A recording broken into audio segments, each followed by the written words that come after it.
Do you love all things demons? Does reanimating massive creatures and getting extra value out of them sound like a dream come true?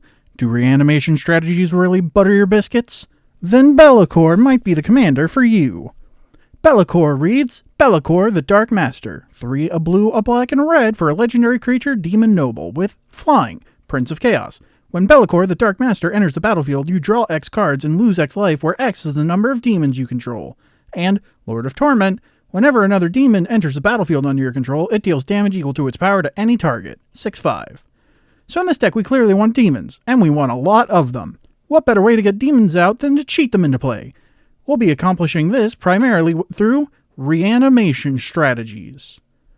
For our first reanimation card, we have Rise of the Dark Realms. 7 black, sorcery, put all creature cards from all graveyards onto the battlefield under your control. This gets us everyone's graves to our field. We can't control how good that will be for our opponent's creatures, but for ours it'll be a massive swing in the game. Finality of Eternity is X black, sorcery, destroy up to 3 target creatures with toughness X or less. If X is 10 or more, return all creature cards from your graveyard to the battlefield. Destroys creatures and reanimates. We really do want to cast this for 12, as we're pretty lean on reanimation spells. You can always throw some more in if you feel it's too lean for when you build this deck. Patriarch's Bidding is 3 black, sorcery, each player chooses a creature type. Each player returns all creature cards of a type chosen this way from their graveyard to the battlefield. This is dangerous if you're against another tribal deck, so be careful that the board you're getting back is more dangerous than anyone else's. Whip of Erebos is 2 black, legendary enchantment artifact, creatures you control have lifelink. 2 black, tap, return target creature card from a graveyard to the battlefield. It gains haste, exile it at the beginning of the next end step. If it would leave the battlefield, exile it instead of putting it anywhere else. Activate this ability only anytime you could cast a sorcery. Lifelink is great to keep ourselves in the game. Sure, this only gets us creatures back for a turn, but we focus a lot on demons that do something when they attack or enter the battlefield, so we're usually guaranteed some amount of value. Reanimate is 1 black, sorcery, put target creature card from a graveyard onto the battlefield under your control. You lose life equal to its converted mana cost. Classic Reanimate. Sure, it's a one-time use card, but it's really strong. Next, we have to ask the question, how are we getting all these demons into our grave? And while letting it happen naturally by casting them and waiting for somebody to take them out, we can speed up our game plan by running cards that'll get them in the bin quicker. Thrill of Possibility is 1 in a red, instant. As an additional cost to cast this spell, discard a card. Draw 2 cards. Instant speed is good. It means we can hold up mana for interaction, and if we don't wind up using it, then we can just loot to get some extra large lads into the bin. Cathartic Reunion is 1 in a red for a sorcery. As an additional cost to cast the spell, discard 2 cards, draw 3 cards. Somewhat similar to Thrill of Possibility, but without the added benefit of instant speed, so it's a little worse. Fact or Fiction is 3 in a blue, instant speed, reveal the top 5 cards of your library, and opponent separates those cards into 2 piles, put 1 pile into your hand and the other pile into your graveyard. Another instant speed way to get cards in the bin. There really isn't a great choice most of the time for our opponents, since we want cards in the bin, so it's a win-win for us. Buried Alive is 2 in a black for a sorcery, search your library for up to 3 creature cards, put them in your graveyard, then shuffle your library. This is just so good. It's basically just a tutor in this deck, being able to set up neat interactions between different demons, or just getting the ones we need ASAP. Faithless Looting is 1 red for a sorcery, draw 2 cards, then discard 2 cards. With Flashback, 1 in a red, you may cast this card from your graveyard for its flashback cost, then exile it. Classic looting effect. A card so nice, why not cast it twice? So next we have the meat and potatoes of the deck, that being demons themselves, of course. We're starting off strong with Abhorrent Overlord. 5 black, creature type demon, flying. When Abhorrent Overlord enters the battlefield, put a number of 1/1 black harpy creature tokens with flying onto the battlefield equal to your devotion of black. Each black pip in the mana cost of permanents you control counts towards your devotion of black. At the beginning of your upkeep, sacrifice a creature, 6/6. This card's great at establishing more of a board, or just getting some flying blockers. Neither of those are bad things, and this card plus Whip of Erebos is guaranteed to get at minimum 4 harpies. Archfiend of Depravity is 3 black for a creature type demon with flying. At the beginning of each opponent's end step, that player chooses up to 2 creatures he or she controls, then sacrifices the rest. 5/4. This card is great at stopping massive boards of tokens. While it doesn't do anything on entry or have a tap ability or have an on-hit effect, it's still such a strong effect that we have to run it. Belakor is 3 red for a creature type demon, flying. When Belakor attacks or dies, choose 1 or more. Each mode must target a different player. Target opponent draws 3 cards, then discards 3 cards at random. Target opponent sacrifices a non-token artifact. Belakor deals damage to target opponent equal to the number of cards in their hand, 5/5. This card is really good for getting some extra damage through, as well as being an answer to artifacts. The draw 3, discard 3 is a cute ability that can get rid of combo pieces before they become a problem. It's completely random though, so don't depend on that. Bloodgift Demon is 3 black for a creature type demon with flying. At the beginning of your upkeep, target player draws a card and loses 1 life. Card draw is always good, especially so we can hit some more ramp to ramp into our demons if we can't reanimate them yet. Burning Rune Demon is 4 black, creature type demon berserker with flying. When Burning Rune Demon enters the battlefield, you may search your library for exactly 2 cards not named Burning Rune Demon that have different names. If you do, reveal those cards. An opponent chooses one of them. Put the chosen card into your hand and the other into your graveyard, then shuffle your library. This is great since we can just grab demons, and we're guaranteed to get 1 in hand and 1 in the grave, so it's basically a tutor for 2 cards. Garuda, Doom of Depths, is 4 hybrid blue-black for a legendary creature Demon Kraken with Companion. Your starting deck contains only cards with even converted mana costs. If this card is your chosen companion, you may cast it once from outside the game, which we will not be doing. What we will be doing is when Garuda enters the battlefield, each player puts the top 4 cards of their library into their graveyard. Put a creature card with an even converted mana cost from amongst those cards onto the battlefield under your control, 6/6. An oddly specific card since it can only reanimate even costed cards. See what I did there? Odd, but it's even. You get the point. We aren't running this as a companion if that isn't obvious already from the number of odd casting cards we've seen, but a chance to reanimate something on a demon is too good of an opportunity to pass up. Herald of Slaanesh is 2 in a red, creature type demon, Locus of Slaanesh. Demon spells you cast 2 less to cost. Other demons you control have haste. 2/2. So I run a few cards in this deck from the Warhammer precons, and you're welcome to swap them out for your favorite demons instead. I just thought they were really good. The only 2 I wouldn't get rid of though are obviously our commander and this one. Making our demons cost 2 less and give them haste is an effect that we can't get anywhere else easily. So that makes this card pretty hard to replace. But if you really feel the need to, I guess, go with Urza's Incubator? Hidetsugu, Devouring Chaos, is 3 in a black, legendary creature, ogre demon, black, sacrifice a creature, scry 2. Pay 2 in a red, tap, exile the top card of your library. You may play this card this turn. When you exile a non-land card this way, Hidetsugu, Devouring Chaos, deals damage equal to the exile card's mana value to any target, 4/4. So we get to draw into potentially a giant demon and dome something for a ton of mana. That's so cool, I love this card. Lord Xander the Collector is 4 blue-black-red, legendary creature vampire demon noble. When Lord Xander the Collector enters the battlefield, target opponent discards half the cards in their hand rounded down.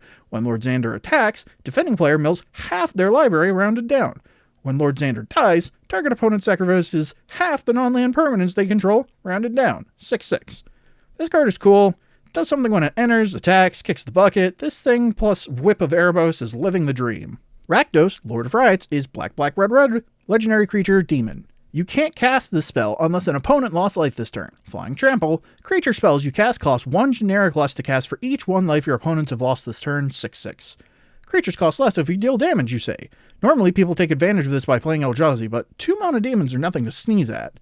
Raphael, Fiendish Savior, is 3 black-red, legendary creature, devil, noble. Flying. Other demons, devils, imps, and tieflings you control get +1/+1 and have lifelink. At the beginning of each end step, if a creature card was put in your graveyard from anywhere this turn, create a 1/1 red devil creature token with, when this creature dies, it deals 1 damage to any target. This makes our demons bigger, and also gives them lifelink. It's a great way to stabilize, and at 5 mana, it can be set up relatively early. Although it isn't a demon, so keep that in mind. Varagoth, Blood Sky Sire, is 2 in a black for a legendary creature demon rogue with Death Touch. Boast. 1 in a black, target player searches their library for a card, then shuffles their library and puts that card on top of it. Activate this ability only if a creature attacked this turn, and only once each turn, 2/3. 2 mana to tutor anything and put on the top of our deck is solid, but without flying it can be harder to get this ability off in the late game. Villis, Broker of Blood, is 5 black, legendary creature demon with flying. Pay 1 black, and pay 2 life. Target creature gets -1/-1 until end of turn. Whenever you lose life, draw that many cards. Losing life draws us cards is so good. If we draw enough cards, it can be a looting effect to get more stuff into the bin. It's really good. Silent Blade Oni is 3 blue, black, creature type demon ninja. Ninjutsu 4 blue-black. Return an unblocked attacker you control to the hand. Put this card onto the battlefield from your hand tapped and attacking. When Silent Blade Oni deals combat damage to a player, look at that player's hand. You may cast a spell from amongst those cards without paying its mana cost. I love the idea of having a massive demon out, only to ninjutsu it into another massive demon, just to replay the first demon and get the ETB trigger again. Speaking of good ETB triggers, Rakdos the Showstopper is 4 black-red, legendary creature demon with flying and trample. When Rakdos the Showstopper enters the battlefield, flip a coin for each creature that isn't a demon, devil, or imp. Destroy each creature whose coin comes up tails. Ha, creature that isn't demon. Sure, this usually won't get rid of everything, but the fact that it doesn't really hit any of our stuff is awesome. Lord of the Void is 4 black, creature type demon with flying. When Lord of the Void deals combat damage to a player, exile the top 7 cards of that player's library. Then put a creature card from amongst them onto the battlefield under your control. Yes! Dig for 7, steal someone's best creatures, awesome. I wish we had more than just one of this. This brings us to the cards that don't really fit anywhere else. More of a miscellaneous category, if you would. We run some cool card here and there that aren't in any of the categories we've already mentioned, such as Anger. 3 in a red, creature type Incarnation, haste. As long as Anger is in your graveyard and you control a mountain, creatures you control have haste. 2/2. Since we're already dumping a ton of creatures into our bin, might as well run some more cards that want to go there, am I right? Haste demons are awesome, and if we reanimate everything including this, we can just sack this to a demon to give them all haste. Spark Double is 3 in a blue for a creature type illusion. You may have Spark Double enter the battlefield as a copy of a creature or planeswalker you control, except it enters with an additional +1/+1 counter on it if it's a creature, and it enters with an additional loyalty counter on it if it's a planeswalker, and it isn't legendary if that permanent is legendary. Doubling your commander is sweet, but don't be afraid of duplicating something else if you just need the extra value. Thassa Deep Dwelling is 3 in a blue, legendary enchantment creature, god. Indestructible. As long as your devotion to blue is less than 5, Thassa isn't a creature. At the beginning of your end step, exile up to 1 other target creature you control, then return that card to the battlefield under your control. Pay 3 in a blue, tap another target creature, 6/5. Flicker a commander every turn is awesome for that sweet, sweet card draw. It can also flicker stuff like Abhorrent Overlord to build an army. Reflections of Liturgiara is 4 in a blue, enchantment. As Reflections of Liturgiara enters the battlefield, choose a creature type. Whenever you cast a spell of the chosen type, copy that spell. A copy of a permanent becomes a token. Double demons, yes! This is exactly as good as it sounds. Molten Echoes is 2 red for an enchantment. As Molten Echoes enters the battlefield, choose a creature type. Whenever a non-token creature of the chosen type enters the battlefield under your control, create a token that's a copy of that creature. That token gains haste. Exile it at the beginning of the next end step. Another way to duplicate demons, although it is only for the turn, the added benefit of haste cannot be understated. Panharmonicon is 4 mana artifact. If an artifact or creature entering the battlefield causes a triggered ability of a permanent you control to trigger, that ability triggers an additional time. Usually not as good as getting 2 giant demons, but still really good in this deck. Quicksilver Amulet, 4 mana, artifact, 4 tap. You may put a creature card from your hand onto the battlefield. Just play any demon for 4 mana. It's great when we don't have Reanimation up and running yet. Conspiracy, 3 black, enchantment. As Conspiracy comes into play, choose a creature type. Creature cards you own that aren't in play, creature spells you control, and creatures you control are the chosen type. In another version of this deck, where we run more utility creatures, this card is an auto-include. But in this version of this deck, almost all of the cards we run are demons, so it isn't as impactful. I may wind up cutting this from the list, but I wanted to make sure you knew it existed, just in case you want to run more utility creatures. And finally, we have our secret tech to win the game. Liliana's Contract is 3 black, enchantment. When Liliana's Contract enters the battlefield, you draw 4 cards and lose 4 life. At the beginning of your upkeep, if you control 4 or more demons with different names, you win the game. Just playing demons plus this can win the game. Who doesn't love winning the game for just doing what their deck already wants to do? And that's it. That's the deck. Did I miss anything? If so, let me know in the comments down below. If you like this video, why not give it a like? And if you really like this video, you can always subscribe to my Patreon or even just my channel here. Either way, I hope you have a wonderful day.